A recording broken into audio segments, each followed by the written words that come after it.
నమస్కారం. ఒక ప్రెగ్నెన్సీ తర్వాత ఇంకొక ప్రెగ్నెన్సీ రావడానికి ఎంత టైం కావాలి? కనీసం తక్కువలో తక్కువ 3 ఇయర్స్ టైం కావాలి. ఎందుకంటే ఆ మదర్ యొక్క శరీరము మళ్ళీ నార్మల్ అవ్వడానికి కనీసం 3 ఇయర్స్ పడుతుంది. సిజేరియన్ అయితే 3 ఇయర్స్ సరిపోతుంది. నార్మల్ డెలివరీ అయినా సరే 3 ఇయర్స్. బట్ అందరూ చెప్తారు ఇంట్లో ఉన్నవాళ్ళు, ఆ ఫస్ట్ డెలివరీ అయిపోయిన తర్వాత ఎందుకో ఏమో ఇంకా 3 మంత్స్ కూడా కాదు, అప్పుడే కలుస్తారు, వెంటనే మళ్ళీ ప్రెగ్నెన్సీ వస్తుంది. ఇంట్లో ఉన్న వాళ్ళు ఏం చెప్తారు, అరే ప్రెగ్నెన్సీని తీయించుకోవద్దు అని అంటారు. కరెక్టే అది. కానీ అస్సలు మోస్తున్న తల్లి ఉంటుంది కదా, ఆమెకి ఇంకా పోస్ట్ పార్టమ్ బ్లూస్ సెట్ అవ్వలేదు, ఈ లోపలే మళ్ళీ ప్రెగ్నెన్సీ అని అంటే ఆ రెండో డెలివరీ అయిన తర్వాత ఆమె మెంటల్ కండిషన్ ఎలా ఉంటుంది ఒక్కసారి ఆలోచించండి.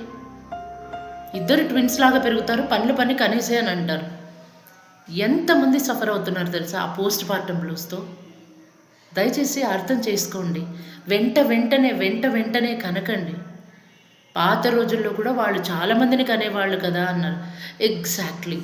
బట్ అప్పుడు వేరే వాళ్ళు ఉండేవాళ్ళు ఇంట్లో, ఎక్కువ జాయింట్ ఫ్యామిలీసే ఉన్నాయి కాబట్టి డెలివరీ అవ్వగానే ఇంకొకరు చూసుకుంటూ ఉండేవాళ్ళు. ఆ టైంలో చుట్టూ చాలామంది ఉండేవాళ్ళు. బట్ ఇప్పుడు అలా లేదు, కంప్లీట్గా డిఫరెంట్గా ఉంది. న్యూక్లియర్ ఫ్యామిలీస్ ఉన్నారు కాబట్టి చాలా ప్రాబ్లం అవుతుంది.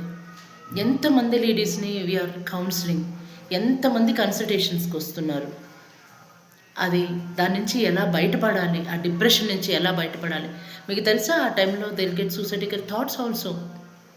బట్ అది కరెక్ట్ కాదు. సో ఆ డెలివరీ అయిపోయిన తర్వాత అట్లీస్ట్ అందరూ తనని నిజంగానే మహారాణిలాగా చూసుకోవాలి. ఎగ్జాక్ట్గా మహారాణిలాగే చూసుకోవాలి. తనని కాలు కింద పెట్టనీయకుండా చూసుకోవాలి. అట్లీస్ట్ 5 to 6 months వరకు. కానీ అవుతుందా? సాధ్యమవుతుందా? Nuclear families it is not possible. ఇద్దరే చూసుకుంటూ ఉండాలి అన్నప్పుడు ఒక ప్రెగ్నెన్సీ తర్వాత నెక్స్ట్ ప్రెగ్నెన్సీకి take time. You have to take time. ఎందుకంటే ఫస్ట్ ప్రెగ్నెన్సీలో జర్నీ అయిపోయినాక డెలివరీ అయిన తర్వాత ఆ పోస్ట్ పార్టమ్ బ్లూస్ వస్తాయి కదా, అవి కూడా క్లియర్ కాకముందే మళ్ళీ ప్రెగ్నెన్సీ. ఒకసారి ఆలోచించండి. మగవాళ్ళు కూడా ఆలోచించాలి. ఆమె శరీరము ఇంకా నార్మలైజ్ అవ్వలేదు, నార్మల్ అవ్వాలి, హెల్తీగా ఉండాలి.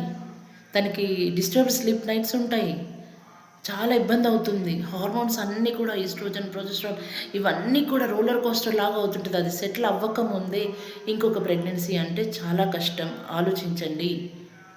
No no no for the second pregnancy.